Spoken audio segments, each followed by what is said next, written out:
What's up, Professor Helm? So I am doing my paper on nootropics.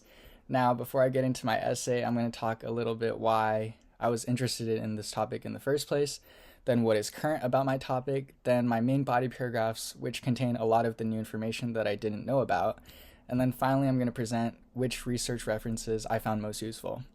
So beginning with why I chose this topic, it all started my freshman year of college, where I was on top of the world. Okay, I was a social media influencer with over 5 million followers on TikTok, over 1 million on YouTube, and so I was doing great, right? I was on top. Then all of a sudden, my mom passed away. She had a mass in her heart, and due to multiple surgeries, because it kept growing back, she ended up not making it.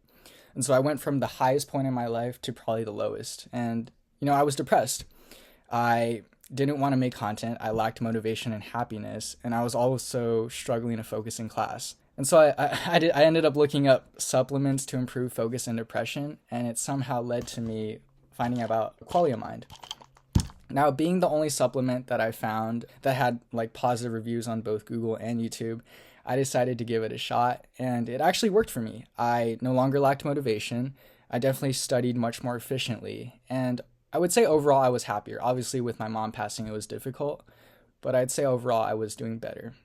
And fast forward to last semester, I started taking it less as I was doing a weightlifting class, and I noticed working out kind of gave me the same benefits in terms of lifting my moods. But obviously, when it came to exams, I still took the supplement, and it definitely helped me a lot. So what is current about my topic? Well, I just looked it up, and according to a report, I don't know how good it is, but it mentioned how the industry in nootropics is poised to grow from 5 billion in 2022 all the way to around 14 billion in 2032. And so that's quite a big jump. And I do actually see this happening because of a combination of social media and academics. Now, in terms of social media, we can look at platforms like TikTok, and we see all these people promoting any products they can to make a living, such as the collagen peptides that we mentioned in class. So I could definitely see people doing it just to make money. Now, the other hand, I could also see academics playing a role. Now, the schools since I'm an education major, I've been visiting different schools, and I've definitely noticed that the curriculum is getting harder and harder, obviously because the US wants to stay on top. But because of all these heavy requirements and tasks, I can definitely see more children especially starting to try to look up brain enhancing supplements so they can feel less stress and do better overall in school. So I definitely see that happening to, increase the market. But yeah, I was kind of just interested in seeing what other research had been done on nootropics.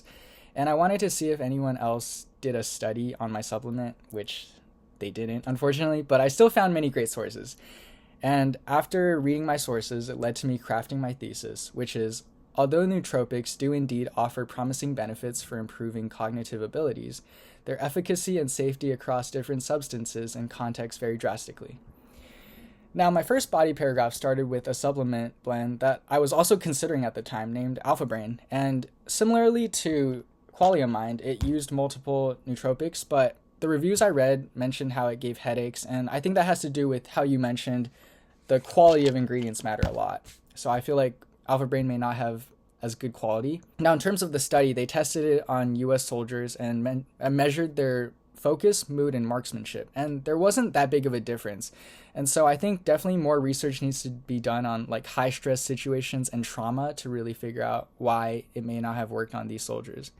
Now, another study that I found was on a more natural nootropic called sage extract. And these results were much more positive, as the young adolescents and young adults both improved in short-term memory compared to the ones who were given just a placebo. And so it also revealed that it didn't have any side effects, such as affecting blood pressure or heart rate. And then finally, I found another study that tested a combination of nootropics, which led to improvements in various areas, such as cognitive tasks, creativity, and positive emotions without affecting heart rate. Now, on to my next body paragraph. It focused on the role of nootropics in addressing cognitive decline, whether that be from age or from mental conditions. So one study found that food-based nootropics were able to aid in improving cognitive function without reducing neurodegenerative diseases. And this is great because we've talked about in class how important it is to get nutrients from the foods that we eat instead of just taking supplements. So that's really great. And then another study focused on CBD, which was a nootropic that was found in cannabis and used to aid a young adult with mental health conditions. And then one more study I found was one called Brahmine, which was a siddha nootropic that apparently improved cognitive deficits in one child. However, this study and the CBD study only focused on one participant, so I felt like it wasn't super. There definitely needs more tests to be done in order to confirm this. Now, my last body paragraph was on the mechanisms and formulations of nootropics, specifically how much one should take in terms of substance and how to combine nootropics to create the best formula. Now, one study measured the effects of citicoline and paracetam and put them in different dosages to find the best synergistic combination. And it not only emphasized how important optimal tablet formulations are, but also highlighted how multi-nootropic formulations can enhance overall cognitive performance, such as the one I'm taking. And so understanding the precise formulations and mechanisms of nootropics could be key to unlocking the maximum benefits of nootropics, but obviously a lot of research has to be done in order to find out more about this. And so overall, I definitely learned a lot of new things in terms of nootropics I hadn't heard of, such as sage extract and CBD. I'd never heard of those before, but also ones that can aid in neurodegeneration, as I took nootropics wanting to improve different aspects of my life because I'm a healthy boy, you know?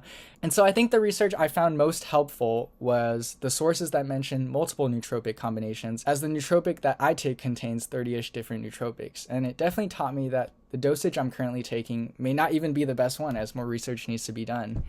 And I also feel like the source that mentioned the Brahmine, the one that affects children, would be beneficial to me because I'm starting to become a teacher. And, learning more about this nootropic could potentially be really great for when parents ask me ways to help their young children if they do have certain cognitive deficiencies. And so, yeah, that is my presentation. I hope you enjoyed. And then here is my handout. Doesn't it look tough? It looks tough, right, Professor Helm? All right. Anyways, I hope you enjoyed. Thank you for the take-home exam and for letting us do this at home. Thank you.